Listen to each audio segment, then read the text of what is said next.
Yes po, nag-submit po tayo ng House Resolution para po dito sa pinapatupad ng LTO, Republic Act 10930, na kung saan sila po ay nagpapataw ng demerits sa bawat paglabag ng mga motorista. For what po yun?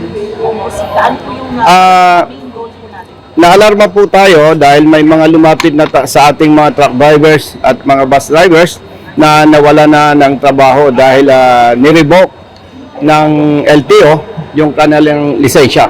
Ito po kasing ipinatutupad ng LTO na Republic Act 10930 kapag ang mga drivers ay nagkaroon ng 40 demerits, ito po ay automatic revocation, outright revocation ang ipinatutupad ng LTO, 2 years. Kaya napakabigat po nito, walang due process. Automatically, nire-revoke nila ang lisensya. At kung ating pong isiping mabuti, hindi lamang yung truck drivers, bus drivers at iba pang mga motorista ang napaparusahan nito. Yung kanilang pamilya, nadadamay din sa parusa nito. At syempre, yung kanilang pinagtatrabahuan, trucking company, bus company. At maliban pa po dyan, itong mga demerits na ito ay masasabi natin na questionable sapagkat hindi po ito nabanggit sa Republic Act 10930. At maliban pa po dyan, masyadong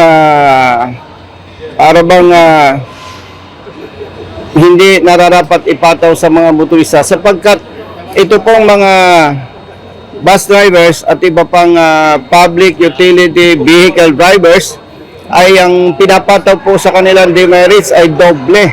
Ibig sabihin po doble, kung ang driver ng pribadong sasakyan ay mayroong paglabag at may corresponding demerits na 5 points, kapag ikaw po ay bus driver or public utility vehicle driver, ang ipapataw po sa iyo ng LTO ay 10. Wala po itong legal na basihan.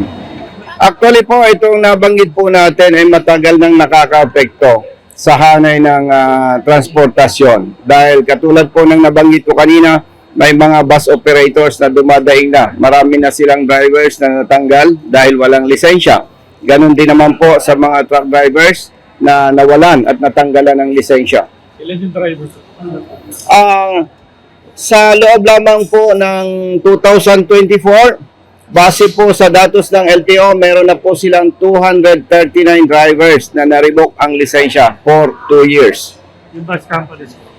Sa bus company po, sa ngayon ay hindi pa po natin matiyak kung ilan, pero kung ito po ay bibigyan ng mabilisang pansin ng leadership ng ating House of Representatives at maimbestigahan, doon po natin makikita kung ilan yung mga bus company or ilang mga bus drivers, ilang mga truck drivers at iba pang mga motorista ang maituturing natin na biktima nitong ipinatutupad ng LTO na Republic Act 10930. Ano po?